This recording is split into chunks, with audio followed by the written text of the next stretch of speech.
As you can see, we've got Susan on the line, and just a little bit about Susan. She has a Ph.D. in psychology. She's also the chief behavioral scientist at the Team W Inc., which is a company she started about a decade ago. Susan's also the author of many books, including 100 Things Every Designer Needs to Know About People. And some of her clients include Amazon, Disney, Target, which is pretty cool. Today, she'll be sharing insight into behavioral science, user experience, ethics, and how human behavior research can dramatically improve the impact of an organization's product and services.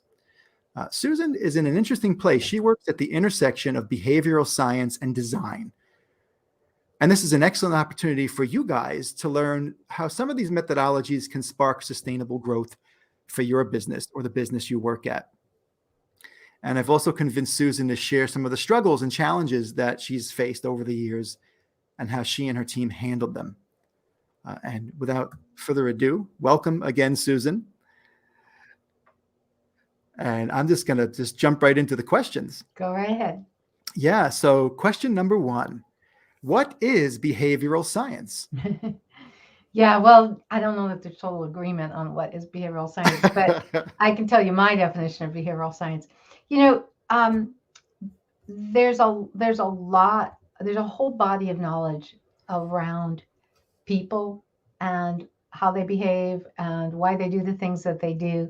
And so to me, behavioral science is a term that encapsulates all of that. So that would be basic psychology. That would be what we know about some of the recent research coming out in brain science about decision making. It would also include some of the work that's going on in a field called behavioral economics. So I like to think of it really, to me, if I have to boil it down, behavioral science to me has two parts. One is what is it we know about humans that's pretty universal? This is the way people behave. This is the built into our biology and our brains. This is the way we make decisions. This is the way we tend to think.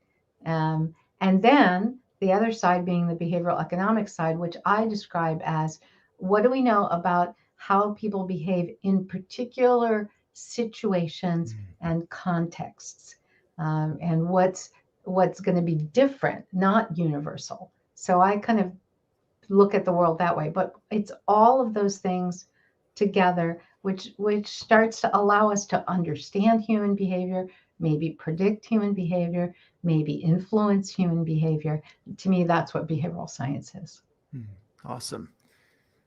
So really, we want to understand who our clients or potential clients are instead of just throwing what we want into the world and hoping for the best. Right. The more you understand people and how they're likely to react and what makes them decide and what makes them take action, the more you understand that, then the better able you are to make decisions about what you're doing, the messaging you have, the products and services, how you offer them, the more successful you will be. That's kind of the premise of the work that we do. Yeah. Awesome. Thank you. That was a great definition. And so I'm curious, because you put a lot of work into getting where you are, both professionally and also academically. And so what prompted you to choose this field? Sometimes I feel like the field chose me, or maybe it was just that I followed the things that really interested me. So many, many years ago, I was an undergraduate and I even dropped out of school for a while and worked full time. And then I went back to school at night. And, I would have to say from a really early age, humans have always fascinated me. And I think I think I was born with, and maybe because of, if we want to get all psychological, some experiences I had growing up that made me just really an observer of human behavior. I've always, that I can remember being 7 years old and looking at people and going, why are they acting that way? I mean, honestly, so maybe I was born that way. Or again, as I said, I had some early experiences that might have led me that way. So I was always fascinated by people and behavior. And then, when I started college, it's not what I was studying, but about halfway through, it was like, wait a minute, maybe I should get a degree in psychology. So Mm. that's, I went that route.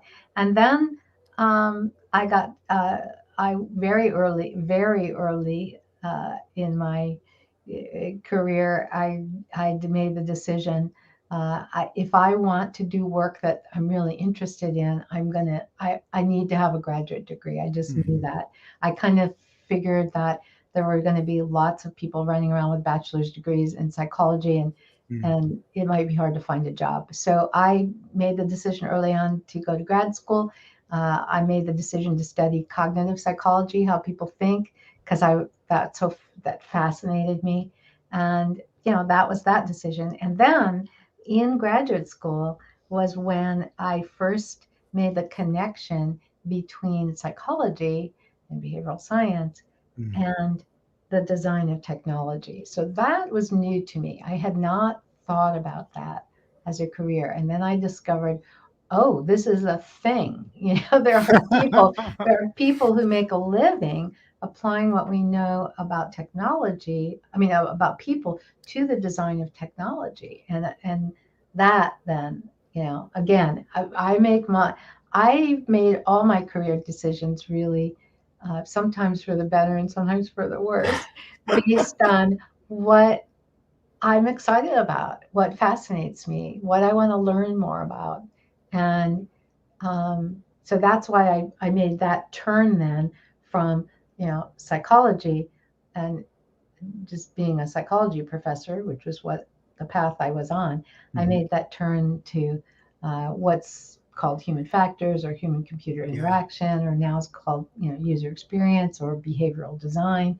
Mhm. And that's been really my career for quite a long time. And even within that career, it's changed, as the science about human behavior has evolved, as the technology has evolved. Um, I've made some turns in there as well. Mhm. Cool. That's some really good advice too, beyond your profession, just kind of figuring life out, for those of our viewers or listeners who are, kind of in that space where they're maybe not loving what they do. I always find that to be good advice. If you do something just to make money, you're probably not going to be as happy or make as much money as if you were to do something that you loved, that you can dive into and really never stop learning about. So, And some people love making money, and that's what to them that is the learning, right? mm, Then there's nothing wrong with that. no, nothing wrong with it. I Uh, just think you need. Here's what I've been working for a really, really long time, and most of my working career, not all of it, but most of my working career, when I get up in the morning, I'm excited about work. And yeah, that's just me, in a way. But in the times in my life when I get up in the morning, I'm kind of depressed about work. That to me, that's like, okay, you got to make a change. You can't mhm, live like this. yeah. So I don't know. I think you have to figure out what's best for you. But I know that for me, it's been always been important that I really love my work. And although not 100% of anybody's workday is fun and exciting, right? There's the slogging part. No, you have Mhm, your own business. You still got to fill out spreadsheets at some point, right? yeah, yeah. But if most of your work you're excited by, to me that's worth it. And has that meant that I've sometimes sacrificed, money? Absolutely. Mhm. Or security? Absolutely. So I think you have to figure out what works for you and what level of risk and uncertainty, you're comfortable with. Yep. Yeah. Yeah. Cool. So let's dive into a little bit more deeply into behavioral science, which is my third question. The area of behavioral science I understand well is user experience and how it relates to web design and online marketing. Obviously, your scope is much broader than this. And that being said, can you give us an example of how human behavior research can dramatically improve the impact of an organization's products or Oh services? my gosh, there's so many, but I'm going to pick a couple. There really are. It's so much fun. So, for instance, there's a lot we now know about decision making and how humans make decisions. So, for instance, there there are two major kind of decisions people make. One is called a habit-based decision, and one is called a goal-directed decision. And those two types of decisions are made literally in two different parts of your brain, and also literally while you are making one kind of decision, the other part of your brain shuts off. So people can only make either a habit based decision or a goal based decision at one particular moment. So, and the other thing that's interesting is that if you, for instance, let's say you want people to make a habit-based decision. You want they've signed up to just get your service or your product, on a subscription basis, and it just, they're not thinking about it. They're not evaluating. Is this should I do this or should I do that? Should I use this service or that service? It's not a goal-directed decision. It's just habit. Oh, it's time to re-up my subscription, right? We know that if people are making a habit-based decision, if you give them too much information, it'll kick them out of habit-based, Mm. and it'll stimulate a different part of their brain, and now they'll be in goal-based decision, and now they'll be evaluating, and now they might not press the button to resubscribe because you got them thinking too much. So you need, to me, that's an example of, if we understand how people make decisions, we can actually design, for instance, the online series of pages to help encourage them to keep making a habit based decision, or encourage them to make a goal based decision if we feel that one way or another is going to be best. So I think if you just understand some of these things Mm. about people and about how they make decisions, you can make decisions about your products, your services, your messaging, the presentation, in order to encourage them to take action and sign up for your service. That's super. And it also, having that knowledge allows us to be in awareness of how we're making our own decisions, right? Well, No? that's the interesting part. So, sometimes people say to me, wow, so, about decision making, and you know about cognitive biases, and you know about what motivates people. So that means you must be really savvy, when you're making decisions and making product decisions. And it's like, what most of the stuff, Joey, happens unconsciously. Mm. We're not aware that we're doing it. The difference is I recognize it after the fact. And then I can go, oh shoot, I just fell for, I just used that cognitive bias. Oh boy, I was doing a habit based, maybe I shouldn't have been. So compared to maybe most people, I'll recognize when I just did one of those things, but Mhm. it doesn't necessarily mean I'm any better at navigating it than anyone else, because this is all part, a lot of this is just the way our brains work. And, you know, I'm a human. My brain works just like everybody else's. Mm. Yeah. Well, that's a great segue to question four, about ethics. And again, you work in the intersection of behavioral science and design, which in and of itself is an extremely interesting space, and I think a very powerful space if people know actually what they're doing. And so, our next question is: how do you teach your clients how to ethically use what they learn from you to Yeah, understand people better? yeah. Yeah, but and build relationships as opposed to using it to outright manipulate people to buy.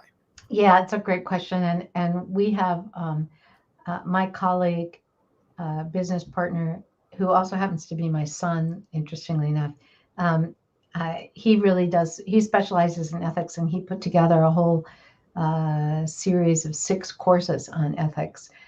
So it's a big topic. I'll try and boil it down with a short, Okay. to a 1-minute answer, if possible. Um, it's a really important question. And if anytime you're talking about behavioral design, the whole premise behind behavioral design is how can we design something so that uh, people will be more likely to take the action we want them to take. And so you're up against ethics right away, right? And one of the ways we talk about it is there's really 4 levels. Um, they are nudging versus uh, uh, coercion Hmm. versus, the third one just went out of my head. I'll come up with it in a second. But the last one is manipulation. And nudging, mandates, coercion, manipulation. And so a lot of the behavioral design work that we have our clients do is at that first level, nudging. And the whole idea behind nudging, and Dr. Richard Thaler did all the work on it and wrote the book on it. Um, and the way he puts it is it's like GPS. You were already going in that direction, and so I'm going to help you get there. But if you decide to ignore the GPS instructions and go a different route, that's absolutely fine. So if you're in that kind of, I'm nudging you, I'm helping you, I'm encouraging you, then most of the time you're on the side of okay ethics. As you get into any of these others, mandates, coercions, manipulations, now we start to have to be concerned about ethics. So um, that's one thing, is just to say, wait a minute, are we nudging, or have we crossed that line? And then I think another thing, Guthrie, uh, my partner, he has actually created an entire formula that you can plug variables into and get a score about how ethical your product or service is. But really, it comes down to how much potential harm are you doing, not just to most of the people, but to especially the people in the extremes. So, giving an example, let's say you have a video game that you created, an app or something. And for most people, most of the time, they can play the game for free, or if they want, they can spend a little money on special things in the game, special advantages in the game. But what, at most, they're going to spend $10 and they're going to waste an hour or two of time. Okay, you can plug that into the formula and find out, yeah, not so bad.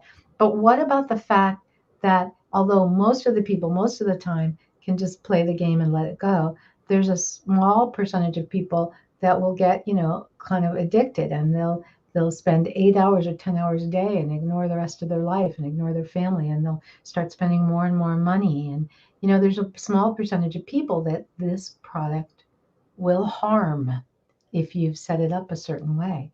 And so, um, a lot of the times in user experience, we're used to thinking about, you know, most of what are most of the people most of the time going to do, and we design to optimize for that. But if you're talking about ethics, you have to look at that extreme area. Yeah, most of the people most of the time, this is not manipulation, and this is just fine. But wait a minute, there is this small group of people where we might be doing actual harm. And if then you have to say, okay, we got to redesign this so we're not doing harm. I'll give you a really specific example. We had a Yeah. client who was a bank, and they wanted us to help them design. They had a new app coming out, and the app was gonna had a new service they had provided that allowed people to do. I don't want to get into any details because we signed an Mhm. NDA with them, but let's just say it encouraged people to engage in a certain behavior having to do with their credit card and personal loans and so on. And the way the app, they wanted us to help them design it so that it would be more likely for people to sign up for this service. And when I initially looked at it, I said, oh, it looks really good. Wow, that's a great interest rate. That sounds like a great idea. And Guthrie said, no, look closer. That's not it. This is actually a dark pattern, what's called a dark pattern, a manipulation. They're hiding what's really going to happen here. And what's really going to, and if there's a group of people, like I would have been one of them, that didn't realize what I was signing up for, that would have done harm to me. I would have been racking up, interest rate charges that I didn't realize I was. And we actually told them, you don't want to do this, and here's why. Ethically, we don't consider it correct. And, we wouldn't work on it anymore because it's like we're not going to work on. And we told them, we believe this is not ethical for the following reasons. Mm-hmm. So there are lines. There are lines, and you have to, you want your product or service to be used, and you want to encourage people to use it, but you have to look at what is the possibility of harm. Mm-hmm. That's a great question. It's almost like that doctor's mandate to do no harm. Cool. Well, that made a lot of sense. Thank you. That was really well said. It was more than 1 minute. No, it was great. Every second of it was great. And I think it's really helpful because these are things that's why I wanted to have you on the show, because these are things that business owners and team members don't always think about, right? They're not conscious of the fact, hey, this may be manipulating somebody because we're really excited about our product and we think it's awesome. And, we're not looking at that deep of a level to understand, hey, this could be offensive, this could be addictive or whatever. So I've got one more question for you. Okay, go ahead. You're doing great. I could probably make another 5, but I will respect the format of the show. So my final question, the Team W, which of course is your business, has existed since 2012. And as you approach 10 years in business, what has been the biggest challenge you have faced, either professionally or personally? And how did you handle it? Oh goodness, there's been a lot of challenges. And I've had my own business off and on over the years. So although this one's been going for, about 10 years, I've had other ones in the past and been through lots of challenging times. I think one of the things that has been challenging over the last, 10 years or so is uncertainty, right? Things change. Obviously, like everyone else, when the pandemic hit, it's like, uh-oh, what's going to happen now? I think, so I think one of the challenges, and this is actually something we went into the business wanting to do. We went into the business, I started this business, as you said, it was around 2011, 2012. And that we were still coming out of that 2008 kind of financial crisis, recession. And so one of the things I knew I wanted to do was try and build a company that would be somewhat resilient to change. That, it's like, hey, stuff happens and we don't know what that stuff's going to be. Might be another financial downturn. I predict the pandemic? No. But, stuff happens, right? And how can we kind of set ourselves up so that we can be flexible, we can be resilient? And so to me, that meant trying to have varied sources of income, varied products and services. We wanted to have a mix of things in which active revenue streams where, I'm doing consulting, I put in, the 10 hours and we get paid for the 10 hours. But also then what was often called passive streams where, we have like online video courses where, I had to put in all the time to create the courses. But once they're created, people can take them and I don't have to be present in order to have income coming in. So I wanted, active, passive. I wanted consulting plus training plus book writing. I wanted, we purposely wanted to build something flexible and resilient to make sure that we could get through changes. And I think that, one of the most challenging things is when changes happen and what are you going to do? Um, you know, I remember years ago in a different version of the business, in another financial downturn, like I think it was, the dot-com bubble bursting. Hmm. Um, and my business almost went under. And I remember just being very scared and very panicked about it. And I had a dear friend of mine say, okay, let me ask you, let's say you can't keep it going and everything falls apart. What are you going to do?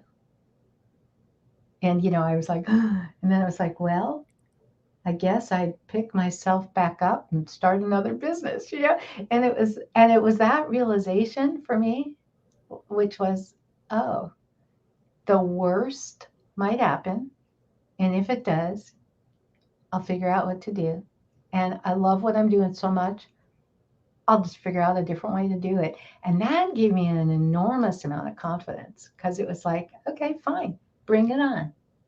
And my business did not fail, but I think that mindset has really helped me through all the ups and downs and the changes and even personal ups and downs. I mean, just to share, in July of 2020, I discovered I had breast cancer Boy. and had to go through the last year and a half, an entire breast cancer treatment while keeping my business going and in the middle of a pandemic. A little challenging, but I think just that, you know, that feeling of, I'm a resourceful person and no matter what happens, I'll do the best I can. And that's all I really can do is the best I can. And I don't know what's going to happen and I don't know how it's going to go, but I have faith in myself and I have a wonderful network, of family and friends and clients, and I'll figure it out. What's that? What's that phrase? There's this wonderful saying, I wish I could remember what it was and who said it, but it's something like, uh, if you keep going, it, and you're okay. I can't remember it, Larry, Ah, but if it comes to me, I'll say it because it's this great thing about, you keep going and it's okay, and if it's not okay, as long as you're alive, it's okay. hmm. And if it's not okay, you're not alive. So who cares? It's kind of like, yeah, you kind of just get to that point. You just have to accept Mhm. what's going on. I think that's some of the best advice. Don't be in denial, accept what's going on, and then say, okay, now what? Hmm.